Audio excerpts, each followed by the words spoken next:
오늘은 부자에 대해서 여러분과 함께 나누려고 하고요. 돈에 대해서, 물질에 대해서 같이 한번 생각해 보려고 합니다. 성경에서 유독 부자에 대해서 좀 부정적으로 표현하고 있는 것 같은데, 정말 성경은 부자에 대해서 부정적으로 말하고 있는 거 아닌가, 그 부분에 대해서 살펴보려고 하고요. 성도로서, 크리스찬으로서 물질을, 돈을 우리가 어떻게 생각하며 살아가야 될까, 이 두 부분에 대해서 오늘 같이 한번 여러분과 생각을 나누려고 합니다. 자, 첫 번째요. 성경은 부자에 대해서 부정적인가? 라는 질문으로 시작합니다. 오늘 저희들이 읽은 본문을 보면은요, 이 부자를 심히 책망하는 그러한 내용이 담겨 있습니다. 성경은 정말 부자를 싫어할까, 미워할까? 부자에 대해서 부정적으로 이야기를 하고 있는 것일까? 잠시 우리가 본문을 살펴보겠지만, 우리가 읽은 본문에서 야고보 사도가 부자를 책망하는 이유는요, 이 사람이 부자이기 때문이 아니라 불의한 부자이기 때문이에요. 정직하고 공의로운 부자라면 굳이 이런 말을 할 필요도 없고 해서도 안 될 것입니다. 성경은 부자에 대해서 절대 부정적이지 않습니다. 반대로 가난한 자들을 전적으로 지지해 주지도 않습니다. 성경은 공정한 것이죠. 자, 부자에 대해서 부정적으로 말하는 대표적인 성경 구절이 있는데, 그 구절은 마태복음 19장에 나와요. 우리가 잘 알듯이 부자가 천국에 들어가는 것이 낙타가 바늘귀에 들어가는 것보다 어렵다라고 예수님이 말씀하셨어요. 이 부분을 잠깐 좀 정리하고 이해하고 본문으로 오늘은 들어가려고 합니다. 자, 이 내용을 우리가 이해하려면 부자가 천국에 들어가는 것이 정말 어려운 것인가, 불가능한 것인가, 이 부분을 이해하려면요, 예수님과 돈 많은 청년과의 대화, 그 대화의 배경부터 우리가 살펴볼 필요가 있습니다. 시간상 본문은 제가 다 읽지 않겠습니다. 여러분 스크린을 보시고 이 내용을 이미 아시겠지만 한번 눈으로 쭉 살펴보시길 바라요. 돈 많은 이 청년이 예수님께 와서 사실 잘난 척하기 위해서 왔죠. 질문이 이렇게 시작합니다. 내가 무슨 선한 일을 하면 영생을 얻을 수 있겠습니까? 자, 질문 자체에 모순이 있어요. 착한 일을 하면 영생을 얻을 수 있을 것이다 라는 생각 자체가 잘못된 거죠. 그러니까 그 질문을 듣고 예수님은 정말 네가 선한 일을 했는지 한번 확인해 보시는 거예요. 정말 네가 영생을 얻기 원한다면 율법을 지켜라. 이거는 정답을 이야기해 주신 것이 아니라 잘못된 질문에 대해서 확인하기 위해서 예수님이 하신 말씀이에요. 네가 정말 선한 일을 해서 영생을 얻고 싶으냐? 그러면 계명을 지켜라. 그랬더니 이 청년이 아주 준비한 듯한 대답을 합니다. 저는요, 모든 계명을 다 지켰습니다. 쉽게 말하면 10계명을 다 지켰습니다. 이 청년의 마음을 아신 예수님이 곧바로 이렇게 말하세요. 그러면 율법의 기본 정신인 이웃을 사랑해라 라는 말씀으로 네가 가진 돈을 가지고 가난한 사람을 도와라. 그렇게 말씀하죠. 자, 여기서 이 청년이 자기 함정에 빠집니다. 22절에 보면은요, 그 청년이 재물이 많음으로 이 말씀을 듣고 근심하며 갑니다. 근데 그 윗구절이 중요해요. 예수님이 말씀하신 것은요, 내 소유를 팔아 가난한 자들에게 나눠줘라. 그러면 네가 영생을 얻을 것이다. 그렇게 말씀하시지 않았어요. 하늘에 너의 보화가 쌓일 것이다. 예수님은 절대 선한 일을 통해서 뭐 남을 좀 도와주는 걸 통해서 영생을 얻는다라고 말씀하시지 않았어요. 이 부자 청년의 잘못을, 그 자신의 모순을 지적해 주세요. 그리고 제자들에게 말씀했죠. 제자들에게 이렇게 돈을 사랑하는 부자라면 천국에 들어갈 수 없다. 그리고 그 이야기를 해요. 낙타가 바늘귀로 들어가는 것보다 이런 부자가 천국에 가는 것은 어렵다라는 것이죠. 그리고 결론이 이것입니다. 제자들이 놀라서 도대체 그럼 부자는 구원받을 수 없겠네요. 이런 식으로 물어보니까 걱정하지 마. 하나님은 다 아셔. 여기서 정말 예수님이 말씀하시고자 하는 게 뭘까요? 인간은 스스로 영생을 얻을 수 없어. 예수를 그리스도로 하나님의 아들로 믿는 자, 그 믿음이 있는 자만이 하늘나라에 갈 수 있어. 하나님이 하시는 거야. 사람이 뭐 좀 했다고? 좀 잘난 척 했다고? 선한 일 했다고? 돈 가지고 뭐 했다고? 그게 아니지. 우리는 늘 기억해야 될 것이요. 무엇을 했기 때문에 천국에 가는 것이 아니라 하나님이 우리를 천국으로 불러주셨기 때문에 무엇인가를 해야 되는 사람들이에요. 이 세상에는요, 정말 열심히 살고 정말 부지런히 일하고 정말 정직하게 일해서 부자가 된 사람이 굉장히 많습니다. 세상에는 가끔씩 법을 어기고 불의한 방법으로 사람들에게 나쁜 짓을 하면서 돈을 버는 부자가 있기도 해요. 하지만 저희 주위에는요, 정말 성실하게 공부하고 살고 노력하고 힘써서 정당하게 정말 부러울 정도로 멋있게 살아가는 부자들이 훨씬 많습니다. 성경은요, 부자가 되지 말라고 절대 말씀하시지 않으세요. 성경의 인물 중에요, 갑부들이 굉장히 많습니다. 그리고 하나님의 축복의 한 방법은 물질을 통해서 축복해 주신 거예요. 그러나 분명하게 성경에서 말하는 것은 불의한 재물을 탐하지 말라는 거죠. 잘못된 방법으로 부자가 되지 말라고는 분명히 성경에서 가르쳐주고 있습니다. 성경은 절대로 부자에 대해서 부정적이지 않습니다. 자, 이제 본론으로 들어갑니다. 오늘 우리가 읽은 이 본문에서 이 야고보 사도가 이 부자를 굉장히 책망해요. 우리식으로 표현하면 굉장히 욕을 하고 있어요. 저주를 하고 있어요. 왜요? 불의한 부자였기 때문입니다. 본문에서 이 불의한 부자가 욕먹는 두 가지 이유가 있어요. 첫째는요, 그가 돈을 번 방법 때문이에요. 본문 5장 4절과 6절을 제가 읽어드릴게요. 보라, 너희 밭에서 추수한 품꾼에게 주지 아니한 삭시, 소리 지르며 그 추수한 자의 우는 소리가 만군의 주의 귀에 들렸느니라. 너희는 의인을 정죄하고 죽였으나 그는 너희에게 대항하지 아니하였느니라. 어떻게 돈을 벌었을까요? 노동력을 착취하고 그들에게 임금을 주지 않았습니다. 그래서 번 돈이에요.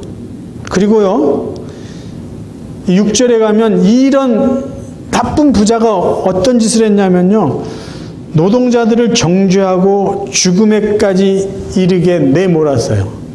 여기서 의인을 정죄했다, 이 정죄했다는 표현은요, 법적인 용어예요. 심판을 내린 거예요. 그러니까 이 말의 의미는 어떤 의미냐면, 부자들이요, 가난하고 억눌린 이 일꾼들, 노동자들을 법을 악용해서 짓밟았다는 거예요. 그러니까 법을 가지고 나는 했는데 뭐가 문제냐, 이런 식이에요. 근데 그 결과는 뭐죠? 죽음에까지 이르는 거예요. 그들은 그것 때문에 죽었어요. 부자는 그것 때문에 돈 벌었어요. 욕을 안 먹으면 안 되죠, 이런 부자는. 이런 부자를 지금 책망하고 있어요. 당신은 돈 버는 방법이 잘못됐다는 거예요.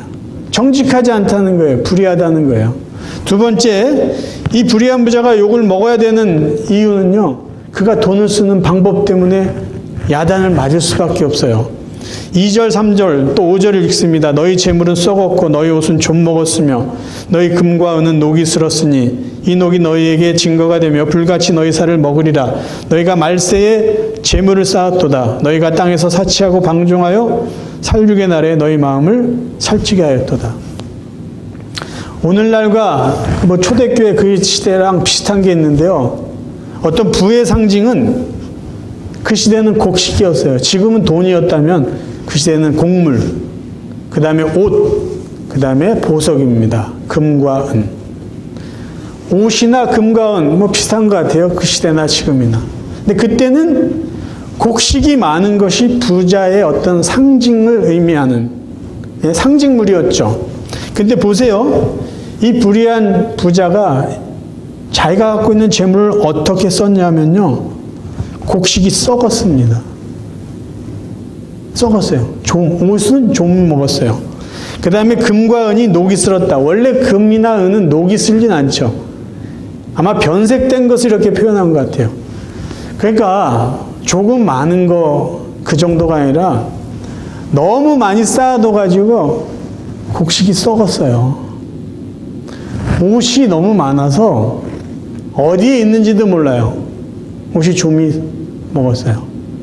금과 은을 쌓아뒀는데 보지도 않은 거죠. 그렇죠? 어디 있는지도 몰라요. 하도 오래돼가지고 변색이 되어버린 거예요.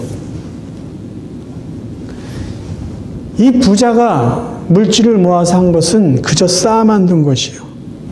남에게 줄 수 있었을 텐데요. 아니에요. 주는 것보다는 쌓아두고 싶은 거죠. 또 하나요. 그가 물질을 어떻게 썼느냐. 5절에 보면은요. 너희가 땅에서 사치하고 방종하여 살육의 날에 너희 마음을 살찌게 하였도다 돼 있어요. 이 의미를 좀 살펴보고 싶어요. 사치한 건 우리가 이해할 수 있어요. 그럼 방종이라는 이 원어의 의미는요. 육체적으로 방탕한 생활을 하다라는 의미래요. 그 다음 거 한번 보여주세요. 마음을 살찌게 하다. 이거는요. 제가 주석을 보니까 마음을 살찌겠다는 의미는 세상 쾌락에 빠져 죄를 지으면서 죄에 대해서 무감각해진 상태라고 합니다. 물질을 가지고 자기의 쾌락을 위해서 사용했어요. 어느 정도까지? 이게 죄인지도 몰라요. 죄가 그냥 삶이 돼버린 거예요. 야고보 사도가 이 불의한 부자에게 화를 낸 이유는요. 노동력을 착취해서 그렇게 모은 돈을, 그 재물을 쌓아둬서 다 썩게 만들어요. 자기는 거들떠보지도 않아요. 필요 이상의 것을 쌓아두고는 다른 사람에게 나누어 주기는커녕 낭비해버린다는 거죠. 이런 부자를 책망하고 있는 것이에요. 그러면 여러분 이 본문을 제가 본문을 이제 계속 읽다가 갑자기 의문이 생겼어요. 지금 이 야고보 사도의 편지 이 글을 읽는 성도들은요. 그 시대의 경제적인 약자들이었습니다. 그렇죠? 우리가 그 이야기를 했잖아요. 하나님을 믿고 예수를 그리스도로 믿는 그리스도인들은요.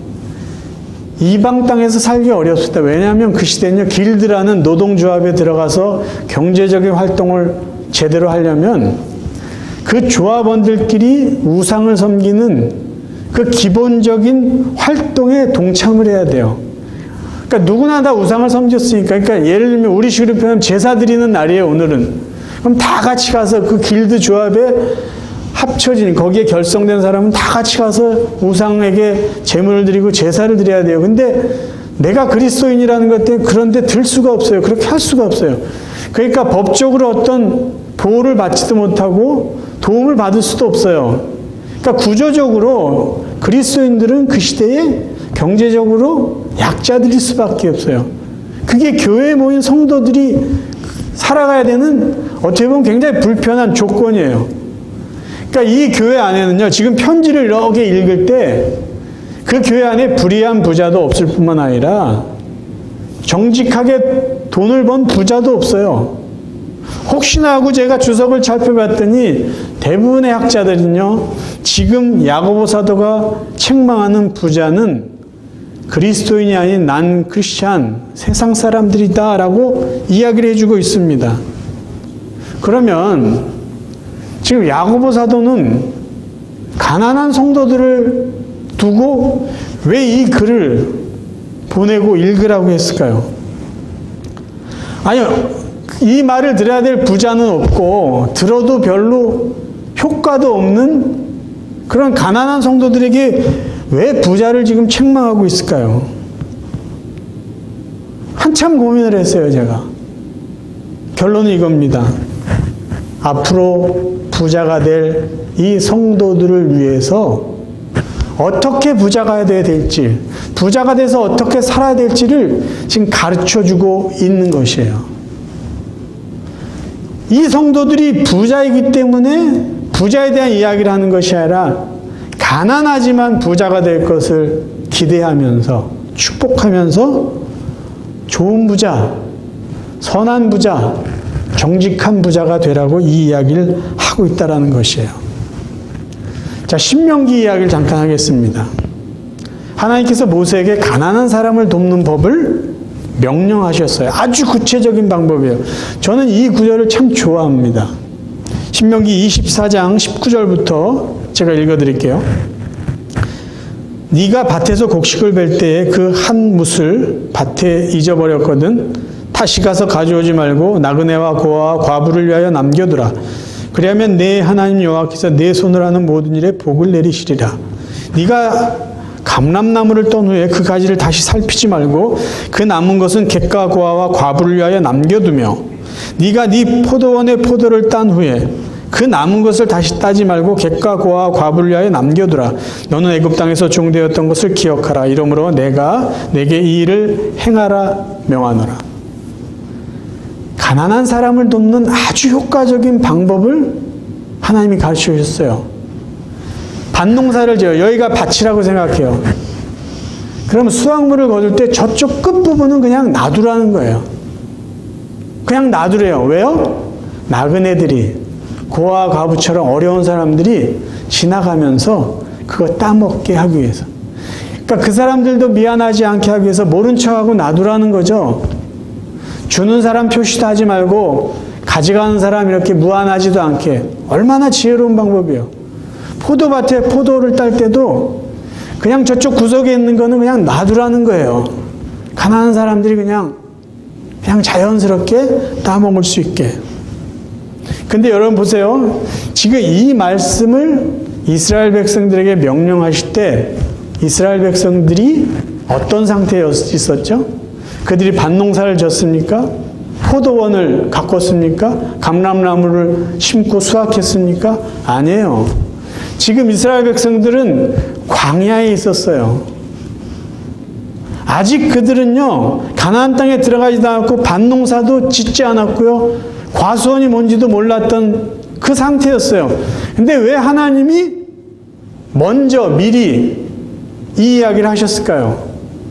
앞으로 너희들이 가나안 땅 가서 자리 잡고 과수원을 만들고 논농사를 짓고 밭농사를 질 텐데 그때 부자가 됐을 때 가난한 자들을 생각하라는 거예요. 여러분, 부자가 할 일은 언제 제대로 배워야 되는지 아세요? 가난할 때 배워야 돼요. 부자가 돼서는요, 부자가 할 일을 잘 할 수가 없습니다. 미리 배웠어야 돼요. 미리. 이게 하나님의 교육 방법이에요. 미리 축복받을 것을 다 아시고 가르쳐 주신 거예요. 앞으로 너희들이 이러이러해서 자리 잡고 여유가 있을 때 가난한 자들을 생각하라는 거예요. 그럼 이제 이 본문 말씀을 우리에게 한번 적용해 보기 원합니다. 자, 이 본문 말씀 우리가 어떻게 실천하면서 우리가 어떻게 살아가야 될까요? 여러분에게 여러분 자신이 지금 부자인지 부자가 아닌지 측정할 수 있는 방법을 하나 가르쳐 드릴게요. 내가 지금 부자인지 아닌지 여러분 스스로 측정해 보십시오. 오늘 우리가 읽은 부자에 대해서 책망하는 이 말씀을 듣고 전혀 마음이 불편하지 않았다 라는 분은요, 부자가 아니에요. 근데 지금 부자를 책망하는 이 말을 듣고 어딘가 좀 불편하다 나는. 그러면 그분들은 부자예요. 웃으시는 거 보니까 우리는 다 불의한 부자는 아닌 거예요. 그렇죠? 그렇다면 여러분은 오늘 같이 제 설교를 계속 들을 이유가 충분한 분들이에요. 부자가 아닌데 부자 이야기를 우리가 들어야 되죠? 우리가 부자가 됐을 때 무엇을 해야 되고 무엇을 하지 말아야 될지를 배우기 위해서예요. 지금 나는 부자가 아니지만 앞으로 정직한 부자가 되기 위해서 무엇을 해야 되고 불의한 부자가 되지 않기 위해서 무엇을 하지 말아야 될지를 가장 잘 배울 때가 부자가 아닐 이때라는 것이에요. 우리만 뭐 이렇게 살다가 끝나나요? 아니잖아요. 우리의 자녀들 있잖아요. 그들은 이 땅에서 하나님 주신 물질의 복도 받고 그 복을 또 나눠주며 살아가는 것, 부모가 기도하고 기대하는 것들 아닙니까? 아직 우리 자녀들이 어리고 부자가 아닐 때 우리는 이 말씀을 깊이 새겨드려야 된다는 거예요. 저는 두 가지로 오늘 말씀을 우리 삶에 적용할 수 있기를 간절히 바랍니다. 첫째요, 우리는 바르게 돈을 벌어야 되는 거죠. 바르게. 부자가 되려면요, 단지 돈 버는 것도 중요하지만요, 바르게 돈을 버는 그 방법을 알아야 돼요. 저는 이 미국에 와서 이렇게 살아가면서 아쉬운 게 하나 있어요. 이민 와서 사시는 분들이요, 정말 낯선 땅에 와서 어떻게 살아야 되나, 어떻게 자리 잡아야 되나 할 때 제가 들은 거의 모든 사람들의 이야기는요, 똑같은 게 있어요. 이민 초기에 배운 게 뭐냐면요, 어떻게 하면 세금을 안 내는지 그걸 배웠더라고요. 어떻게 하면 정직하게 일해서 정직하게 자리 잡고 정직하게 돈을 버는 방법을 제대로 배우지 않고요, 어떻게 하면 빨리 자리 잡는, 어떻게 하면 꼼수를 써서 정부의 도움만 받고 정부에 기여하지 않는 그런 거를 배웠더라고요. 그 중에 그래, 내가 이제 자리 잡고 내가 그래도 조금 여유가 있으니까 이 미국 땅을 위해서 좀 받은 혜택을 베풀어야지 생각하는 분들이 있는데요, 생각만큼 하지 못해요. 왜냐하면요, 여지껏 그렇게 살아오지 않았기 때문이에요. 이민 초기에 제대로 배웠으면요, 제대로 부자가 될 수 있었는데 잘못 배워가지고요, 부자가 있는 사람들이 있는데 그냥 부자인 분들이 우리 가운데 종종 있다는 거예요. 바른 방법이 아니죠. 빠르게 돈 버는 법은 배웠을지 몰라도요, 바르게 돈 버는 법은 제대로 배우지 못했어요. 그렇다면 이민 1세대들은 그래, 내가 잘못 배워서 내가 좀 아쉬운 게 있다면은 우리 자녀들에게는요, 그렇게 가르치면 안 되죠. 그리고 누군가, 요즘엔 이민도 잘 안 오지만 누군가 와서 힘들게 뭔가 하려고 할 때 우리는 제대로 가르쳐 주자고요. 이렇게 살아야 됩니다.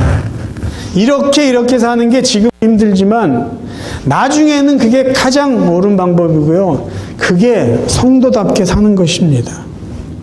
바른 부자가 되는 것을 우리는 가르쳐 줘야 되고요, 계속해서 배워야 됩니다. 두 번째요, 우리는 바르게 돈을 써야 됩니다. 바르게 돈을 써야 돼요. 성경은요, 바르게 돈을 벌어서 바르게 돈을 쓰라고 가르쳐 줍니다. 남에게 신세지지 말라는 거예요. 남에게 부담 주지 말라는 거예요. 올바르게 돈을 벌라는 거예요. 그리고 당신만 먹고 살려고 돈 벌지 말고 남을 도와줄 정도로 조금 여유 있게 노력해서 돈 벌라는 거예요. 대표적인 구절 두 구절만 읽겠습니다. 데살로니가 후서 3장 11절 12절. 현대어 성경이에요. 여러분 가운데 게으름을 피우고 일하기 싫어하며 잡담으로 세월을 보내는 자들이 있다는 말이 들려오고 있습니다. 그런 사람들에게 주 예수 그리스도의 이름으로 충고하고 명령합니다. 공연히 들떠있지 말고 일에 열중하여 자기 생활비를 벌어서 쓰십시오. 에베소서 4장 28절. 쉬운 말 성경이에요. 도둑질을 해왔던 사람은 다시는 도둑질을 하지 말고 이제부터는 땀 흘려 자기 손으로 힘껏 벌이를 해서 도리어 궁핍한 사람들에게 뭔가 나누어 줄 수 있도록 하십시오. 이 도둑질이라는 게 뭐 이렇게 물건 훔치는 의미도 있지만 더 크게 볼 수 있잖아요. 정직하게 돈을 벌자는 거예요. 어느 정도까지요? 열심히 일해서 좀 궁핍한 사람 도울 수 있을 정도로 돈을 벌자는 거예요. 이게 성경에서 우리에게 도전해주고 있는 말씀입니다. 감리교회 창시자 요한 웨슬리는요, 성경 정치에서 말하고 있는 재물관을 이렇게 세 가지로 정리를 했어요. 첫째는 뭐냐면요, 할 수 있는 대로 열심히 벌라는 거예요. 둘째는 당신이 할 수 있는 대로 열심히 저축해라. 그리고 세 번째가 있어요. 당신이 할 수 있는 대로 선한 일을 위하여 아낌없이 쓰라. 그러니까 요한 웨슬리 이분은요, 성경에서 이야기하고 있는 물질의 내용이 이렇다라는 것으로 정리를 했어요. 열심히 돈 버는 것도 중요하지만 번 돈을 좋은 일에 쓰는 것도 중요하다는 것을 가르쳐주고 있는 거예요. 생각해 보세요. 우리는 구원을 받고 이 인생을 시작하는 사람이에요. 받은 은혜가 있기에 그 은혜에 보답하며 사는 사람들이에요. 구원을 받기 위해서 뭔가 선한 일을 하는 사람이 아니라 구원을 받았기 때문에 감사해서 선한 일을 해야 되는 사람이에요. 그러면 그 선한 일이 무엇이 돼야 될까요? 오늘 주제는요, 누군가를 돕는 거예요. 그 물질을. 여러분, 창세기 19장에 보면 소돔과 고모라가 멸망받은 이야기가 나와요. 우리는 소돔과 고모라가 멸망받은 이유를 그 도시가 너무 성적으로 타락했고 문란해서 하나님의 심판을 받았다라고 알고 있어요. 그런데요, 에스겔 선지자는요, 소돔이 멸망한 이유를 다른 관점으로 보고 있어요. 에스겔 16장 49절을 읽어드릴게요. 내 동생 소돔과 그녀의 딸들이 저지른 죄악은 이러하니 곧 그들은 교만하였고 많은 식량을 넉넉하게 쌓아놓고 풍족하고 태평스럽게 살면서도 자기들 이웃의 가난하고 불쌍한 사람들을 조금도 돌보아주지 않았다. 소돔이 멸망한 이유 중에 하나는 뭐냐면요, 넉넉하게 쌓아놓고예요. 넉넉하게 쌓아놓고 풍족하고 태평스럽게 살면서 이웃의 가난하고 불쌍한 사람을 조금도 돌봐주지 않았다는 것이죠. 이게 멸망의 또 다른 이유라는 것이에요. 신명기 말씀 한 번 더 봅니다. 15장 10절 11절이에요. 가난한 사람에게 아낌없이 베풀어 주시오. 인색한 마음을 갖지 마시오. 그렇게 하면 여러분의 하나님 여호와께서 여러분이 하는 모든 일과 여러분의 손으로 하는 모든 일에 복을 주실 것이요. 이 땅 위에 가난한 사람은 언제나 있을 것이요. 그러므로 내가 여러분에게 명령하오. 여러분이 사는 땅에 가난한 사람과 어렵게 사는 사람에게 아낌없이 베풀어 주시오. 여기서 여러 가지를 우리가 정리할 수 있는데요, 기억해야 될 거 하나는요, 어려운 사람을 도울 수 있는 기회는 너무나 많다는 거예요. 왜냐하면 이 땅 위에 가난한 사람은 언제나 있기 때문이에요. 그러니까 언제나 우리는 가난한 사람을 도울 수 있어요. 기회가 없어서요. 상황이 그렇지 못해요. 아니라는 거예요. 언제나 도울 수 있어요. 근데요, 그 전에 10절을 보세요. 그렇게 하면, 가난한 사람에게 우리의 사랑을 전하면 여러분의 하나님 여호와께서 여러분이 하는 모든 일과 여러분의 손으로 하는 모든 일에 복을 주실 것이다 라고 말해요. 복을 주실 것이다. 무슨 말일까요? 내가 가난한 사람을 돕는데 왜 하나님은 나에게 복을 주실까요? 잠언 19장을 읽습니다. 가난한 자에게 베푸는 일은 여호와께 빌려드리는 것이니 그분이 후하게 보상하신다. 내가 가난한 사람을 도와주었어요. 물질로 도와줬어요. 하나님은 그걸 어떻게 보시냐? 하나님 앞에 빌려준 걸로 보세요. 그래서 나중에 하나님이 어떻게 그거를 보상해 주시냐? 하나님의 방법으로 보상해 주신다는 거예요. 후하게. 이게 하나님의 방법이에요. 이 땅에 왜 가난한 사람을 하나님이 살게 하셨는지 그것까지는 우리가 이해를 못해요. 근데 어쨌든 우리 주위에 가난한 사람은 항상 있어요. 그리고 말씀하시죠. 도와주어라 그들을. 내가 너를 복주겠다. 여러분, 주는 자가 복이 있다라는 말씀이 바로 이런 겁니다. 예수님이 직접 말씀하셨어요. 주는 것이 받는 것보다 복이 있다. 나는 줘서 기쁘고 또 하나님의 복을 받아서 기쁘고 감사하고. 여러분, 말씀을 정리하겠어요. 저희들은요, 지난주에 천국에 천천히 가고 싶은 이유를 이렇게 생각하자고 했죠. 기억하세요? 천국에 천천히 가고 싶은 이유는 이 땅에서 하나님이 기뻐하시는 선한 일을 더 많이 하기 위해서 나는 천국에 좀 천천히 갔으면 좋겠습니다. 그렇게 생각하며 살자라고 정리를 했어요. 그러면 우리가 천국 가기 전에 하나님께 받을 상을 위해서 해야 될 선한 일은 무엇일까요? 구체적으로 적용할 수 있는 것. 우리보다 조금 경제적으로 어려운 사람을 돕는 거예요. 돕기 위해서 더 열심히 일하자고요. 여러분, 물질이요, 돈은 그 자체로 좋다 나쁘다 말할 수 없어요. 그래요, 좋을 때도 있죠. 하지만 그 물질이 독이 될 때도 있어요. 그래서 물질 자체를 갖고 좋다 나쁘다 평가할 수는 없습니다. 그러나 그 물질을 어떻게 버느냐, 어떻게 사용하느냐에 따라서 그 물질은 분명히 악할 수도 있고요, 선할 수도 있어요. 아무렇지도 않은 물질이 우리가 어떻게 버느냐, 어떻게 사용하느냐에 따라서 얼마든지 선할 수 있다는 것이죠. 얼마든지 하나님께 영광을 돌릴 수 있고요, 얼마든지 다른 사람들에게 기쁨과 유익을 줄 수 있다는 것이에요. 저나 여러분들이요, 주는 그렇게 복 있는 삶을 살기를 바라요. 그래서 저는 계속해서 여러분의 건강을 위해서 기도할 거예요. 왜? 건강해야 열심히 일할 수 있고요, 건강해야 남을 도울 수도 있지 않을까요? 그래서 저는 계속해서 여러분의 사업을 위해서 기도할 것이에요. 하나님, 우리 성도들의 사업을 축복해 주세요. 그들이 경영하는 일터를 축복해 주세요. 자녀들을 축복해 주세요. 저는 계속 기도할 거예요. 왜? 그래야지 더 많이 다른 사람을 도와줄 수 있기 때문입니다. 여러분, 누군가를 돕는 거는요, 물질로 하는 거지만요, 그 출발점은 분명히 믿음입니다. 믿음이 있어야 하는 거예요. 주님의 마음이 있어야 하죠. 천국을 향해서 살아가는 저희들, 남은 여정이요, 주님의 마음을 갖고 믿음으로 다른 사람을 도우며 살 수 있기를 바라요. 그러기 위해서 여러분 더 건강하시기를 바랍니다. 그러기 위해서 더 열심히 일할 수 있기를 바라요.